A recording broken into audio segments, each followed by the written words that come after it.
नमस्कार,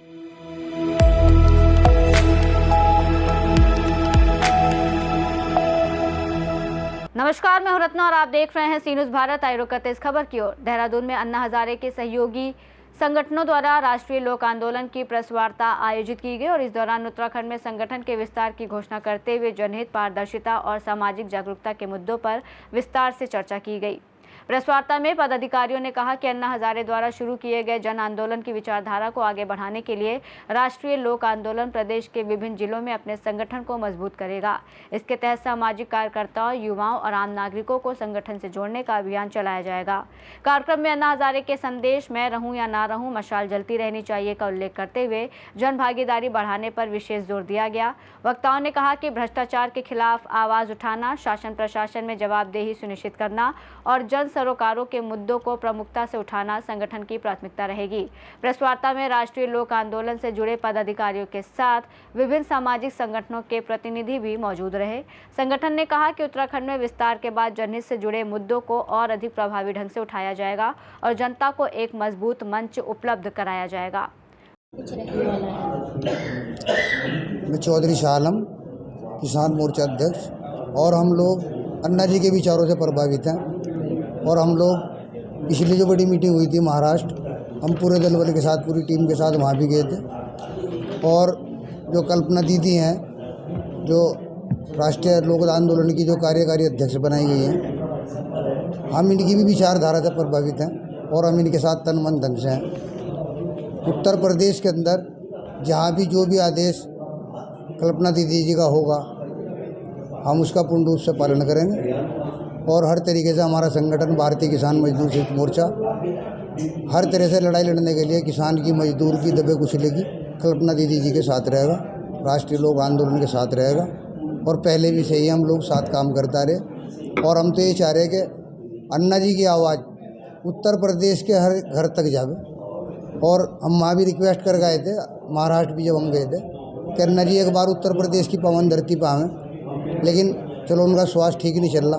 कल्पना दीदी जी से निवेदन है हमारा कि ये भी हमें समय दें और यूपी में जनपद मुजफ्फरनगर है, ये वहाँ के लिए हमें समय दें और जो भी समय हमें देंगे हम वहाँ पे संगठन का पूरा विस्तार करेंगे। ठीक है, जिला उपाध्यक्ष किस तरीके से आप लोग विस्तार कर रहे हैं और क्या मुख्य मुद्दे क्या रहेंगे उत्तराखंड में? देखिए, राष्ट्रीय कार्यकारिणी में भूपाल भाई हैं, इनकी जवाबदारी है उत्तराखंड की। अब उत्तराखंड में कैसे संगठन बनाना है, क्या बनाना है, ये रणनीति हमने तय की है, उसके बारे में भूपाल भाई बात करेंगे। थोड़ा बात कीजिए आप। उत्तराखंड में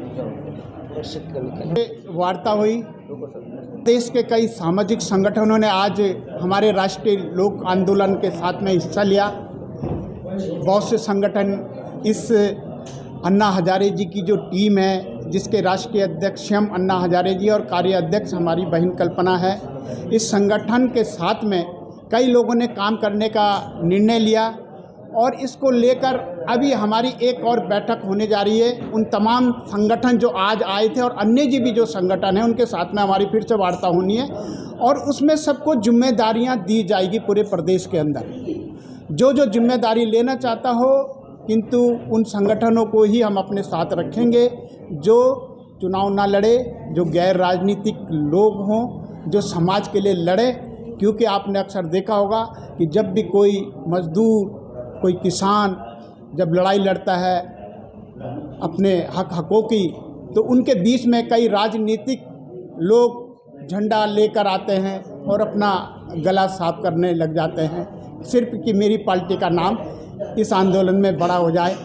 उसके बाद सरकार जब देखती है कि ये तो राजनीतिक लोग हैं, ये तो कांग्रेस के हैं, ये तो यूकेटी के हैं, ये सपा वाले, इनको मारो पीटो, उसकी मार उन बेचारे मजदूरों पे पड़ जाती है।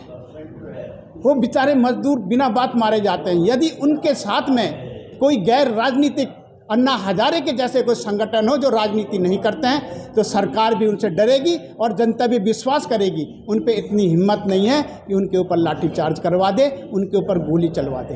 वो सिर्फ सामाजिक संगठन ही कर सकते हैं और राजनीतिकरण यदि होगा तो फिर वो संगठन टूट जाते हैं, जैसे कि आपने देश में कई बार देखा होगा। अब आपको बता दी, संगठन के बारे में उत्तराखंड ही नहीं पूरे देश में विस्तार होने जा रहा है। अब जैसे हमारे यहाँ पे शाह आलम भाई है, इन्होंने किसान आंदोलन चलाया है, हमने भी चलाया, कई लोगों ने इसको चलाया, लेकिन वो आंदोलन क्यों सफल हुआ? 13 महीने का आंदोलन क्यों सफल हुआ? क्यों मोदी जी को माफ़ी मांगनी पड़ी? क्यों देश के तीनों काले कानून वापस लेने पड़े? उसका सिर्फ कारण ये था कि हमने उस आंदोलन के अंदर राहुल गांधी को नहीं घुसने दिया, हमने उसमें अखिलेश को नहीं आने दिया, हमने उसमें केजरीवाल को नहीं आने दिया था, इसलिए आंदोलन सफल हुआ था। तो इसलिए ये अन्ना का जो आंदोलन बनाया जा रहा है, अन्ना का जो संगठन बनाया जा रहा है, इसीलिए गरीबों के लिए, मजदूरों के लिए संगठन बनाया जा रहा है। देहरादून से सीनियर संवाददाता प्रवचन सिंह की रिपोर्ट। कुल मिलाकर राष्ट्रीय लोक आंदोलन का ये विस्तार उत्तराखंड में जनहित और भ्रष्टाचार विरोधी अभियानों को नई दिशा देने की कोशिश के रूप में देखा जा रहा है, जिससे आने वाले समय में संगठन की सक्रियता और अधिक बढ़ने की संभावना है। इस खास रिपोर्ट में फिलहाल इतना ही। देश और दुनिया की तमाम बड़ी खबरों के लिए देखते रहिए सी न्यूज़ भारत।